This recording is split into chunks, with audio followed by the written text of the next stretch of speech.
Back when Big Finish doing Doctor Who audios was just a dream, they needed something to show that they could do audio drama well.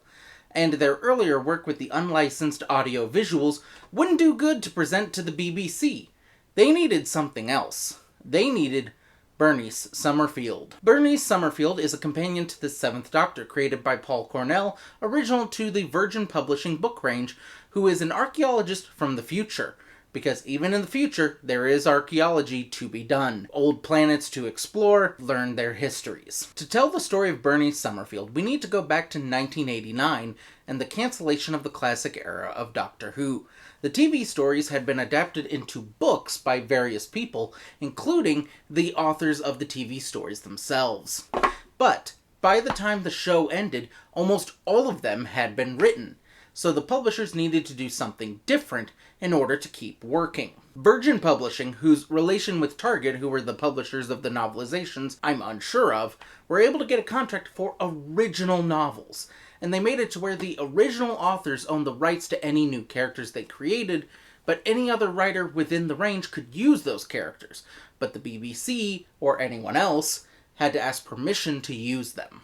Enter Paul Cornell, who had started with the New Adventures range as part of the new 4-part connected book series Time Worm, right at the beginning, first 4 books. But amongst the writers, there had been a desire to get a new, older, more mature companion for the more mature books they were writing. They worked through a few ideas before Paul created Bernice Summerfield, who premiered in the novel Love and War. She would go on to be very popular in the range and would enter and leave the book several times along the run. After the first book to feature the 8th Doctor after the TV movie was made, the BBC decided to not renew the license for new books. But Virgin were able to continue as the New Adventures and just have Bernice Summerfield take over the range. The first Bernice Summerfield solo book, Oh No It Isn't, picks up right where the last of the Doctor Who books in the range ended, with her cat and it taking place at the same university she ended the book at. It was a book based on pantomime, a British theatre tradition. It's a family-friendly show that's usually based on fairy tales and involves multiple actors cross-dressing and features music and singing. Enter Big Finish Productions. CEO Jason Haig-Ellery and others had made the audio visuals, fan-made Doctor Who audios, and later wanted to make officially licensed Doctor Who stories. But the BBC were not interested at the time, and Virgin had only recently lost their license to include the Doctor in their books. The timing ended up working out extremely well for both groups. Due to complicated licensing things that are explained extensively in the inside story that I won't repeat here, it was decided to just start with adapting books that had already existed, and they chose to start where the books had, at least for the Bernice solo books, and they started with Oh No It Isn't. Gary Russell had apparently wanted to start with the second Bernice solo book, Dragon's Wrath, but that ended up being the last of the novel adaptations they would do for Bernice. Paul Cornell chose not to do the adaptation himself, but recommended Jacqueline Rayner to do it. According to Bernice Summerfield, The Inside Story, in order to increase the appeal to Doctor Who fans, they would include a classic-era Doctor Who actor in each of the audios. Extra fun fact: when I was reading Doctor Who, The New Audio Adventures, The Inside Story, there's a story in here that implies that they were just making the Bernice Summerfield audios for fun. Just doing it to make stuff, and they didn't realize someone was going to show those to the BBC in order to try and get them the license for Doctor Who, which did work, as we all know. But to that story in here, I say nonsense. This is what these audios were designed to do. Yes, it's partially because they didn't have the Doctor Who license, but come on!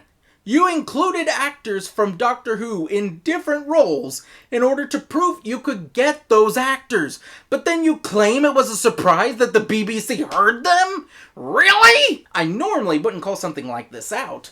But this book has so much crazy stories that when I was putting together the Sirens of Time video, I chose not to include some of them to not appear mean. That's how amazingly honest this book is. And then you have the gall to act like this wasn't the plan? Even if I didn't hear later Bernice Summerfield behind the scenes, where Lisa Bowerman is surprised they're still making Bernice Summerfield stories because, according to her, they made the audios in order to get the Doctor Who license. Even if it wasn't for that, I would still claim nonsense, because just why lie about this in this unbelievably honest book? Explain it! Please! For the cover of the CD, they decided to use Apologies, Mark Sawalski's drawing of Bernice Summerfield from the book Walking to Babylon, and John Sullivan's image of Woolsey, Bernice's cat, to make the CD cover. I'm not showing that one now, because I couldn't find it online. I found several of them, but not that one. The book, Bernice Summerfield, The Inside Story, features that one I just described with Bernice and Woolsey in it, but on the web, you can only find one with a different picture of Bernice on it. My CD and Big Finish's website features this one, where it's just Woolsey. Just what happened with this cover? They're all variations of the same idea and feature a beautiful painting of Woolsey. I'm just curious why this was so weirdly varied. It was Gary Russell's friend, Peter Griffith, who suggested Lisa Bowerman for the role. It was based on her role in the documentary I Was a Doctor Who Monster, talking about her role as Kara in the TV story Survival. It is the first release from Big Finish Productions, and the original theme was composed by Alistair Locke for a different Paul Cornell project. The theme itself is really nice and feels right for Bernice. I don't know much about what it would have been used for, but it's perfect here. The story starts with Bernice facing questions from various students as they make their way to somewhere, it doesn't matter, which provides a fairly natural way to provide some introductions to Bernice and explain some of who she is without mentioning the Doctor. We then meet the Grell, an alien species I really like. They feature in several audio stories, although here they sound different compared to their later appearances. They are a species focused on good facts and getting rid of bad facts. They are essentially obsessed with correctness, and their blind devotion to that can cause problems, which is a different motivation for an alien in the world of Doctor Who, and that is to be appreciated. After talking with the students, Bernice is hoping to research more about what she should have done before going on this trip, so that she can talk about it properly when they arrive. When one of the captains comes to her and says they're being boarded and the Grell invade, taking advantage of a weakness in the ship where it can't detect people attacking from above, and they are shot at from a missile from seemingly a third party, since the Grell wouldn't invade and they claim to not use missiles. After the theme song, Bernice wakes up to find herself in a field, and is approached by an enormous cat voiced by Nicholas Courtney, who claims to be Woolsey, her cat. And this is somehow the absolute perfect casting. And I'm upset Bernice very quickly interrupts his song that he was about to go into. I want to hear the Brigadier sing. Let him sing! Now, before we get too far into this, I should mention, this is my only exposure to Panto as an American. So, wish me luck and apologies, Britain. Bernice finds herself wandering through the story of Snow White, with her as Snow White, while also having Woolsey assuming she is a boy named Dick. She is then greeted by the rest of her students who have become the dwarves. Bernice is the only person who seems to have kept her mind as to what reality is. Later, Bernice and others find themselves at the King's Ball, because of course there's a King's Ball. And Bernice continues to learn more about this strange world, and works to convince Woolsey that she is a girl and not a man, and that she is an archaeologist from the future. She enters the king's castle and finds that the captain has been made the king. Woolsey has a lot of great jokes, because he thinks Bernice is named Dick, and gets a lot of jokes about that. Later comments about how, quote, the king's balls get bigger every year. Hearing Nicholas Courtney deliver those lines is simply perfection. In an effort to try and break this bizarre world, Bernice has been tasked with accepting a marriage proposal at the ball. That's the entire reason the ball is happening, and she accepts every single marriage proposal given to her to try and break the logic of the world. It works, and the world then fades. She's still in this bizarro world, but she's been transported somewhere else, and she finds she is now in the story of Cinderella when the clock strikes midnight.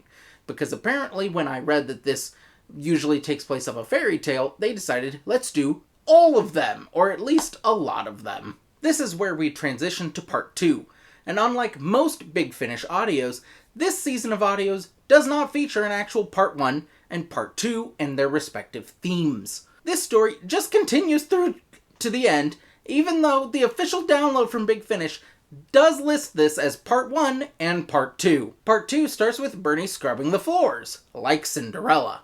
She finds herself unable to swear as her fairy godfather shows up. The fairy godfather acknowledges that everyone she has seen looks like people she knows from the ship at the beginning of the story. And he does this while breaking the fourth wall, and Bernice acknowledges that he is breaking the fourth wall by pointing out he's literally talking to the wall. She is told she gets 2 more wishes, because apparently she already used one, and she then uses her last 2 wishes in an attempt to try and get out of the audience participation portion of the panto. When Bernice rejoins the earlier portion of the story, everyone has realized that the world doesn't make sense. Woolsey gets hypnotized and is able to briefly see the real world and recognize that in the real world, he doesn't recognize the bed as a bed, just a warm area, and he doesn't recognize Bernice as Bernice, but instead as, and I quote here, servant woman. And Bernice is like, well, good to know that our understanding of cats is correct. They have discovered that they are all real people, just transformed into this new world based on a book that was in Bernice's room, all about English pantomime. Bernice then explains to everyone about pantomime and its history, and she's able to explain how this makes sense of the reason why she was assumed to be a man and was dressed as a man, because in panto, the girl dresses is the man and a man is the woman. Now I'm honestly just gonna skip over the next part and just say, they do Aladdin for some reason. The part I really want to talk about is Woolsey's sadness.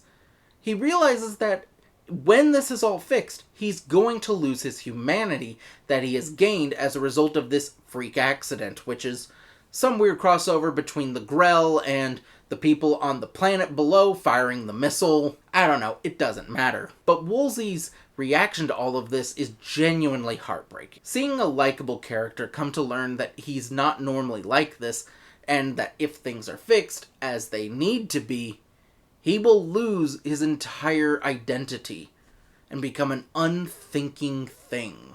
It's genuinely tragic and works incredibly well. It's one of the best parts of this entire audio. This is interrupted by a bunch of plot stuff relating to the genie from the lamp terrorizing a village that is somehow on the news that doesn't exist at the time of Castles and Kings, but it really doesn't matter, and Bernice is able to somehow return to the real world, much to her and Woolsey's heartbreak at him returning to his natural cat-like form. Overall, unfortunately for me being an American who's not involved in British pantomime, it makes me not enjoy this as much because a lot of stuff is simply lost on me. I do enjoy the parallel world stuff, and I like the idea of recasting everyone, but I wish more time had been given to show the people who they are before they get recast, because this type of story only makes sense, rather it really only works when you know who they are so you can see their differences. This does work with Bernice in helping to define who she is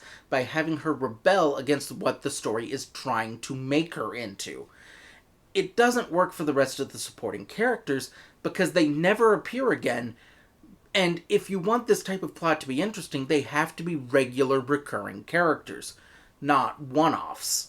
The only supporting character that really stands out and becomes interesting to me is Woolsey, and not just because Nicholas Courtney plays him to absolute perfection, but Woolsey has some extremely great pathos to him, as well as some really fun jokes. While yes, the panto stuff is lost on me, I do enjoy the razor's edge this story walks on between taking itself seriously and acknowledging its own absurdity, which based on my limited knowledge and understanding of panto, I could really enjoy about it.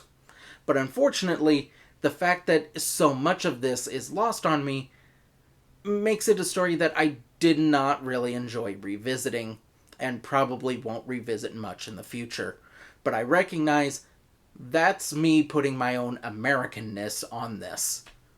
But I'm sure British people will get a lot more enjoyment out of it.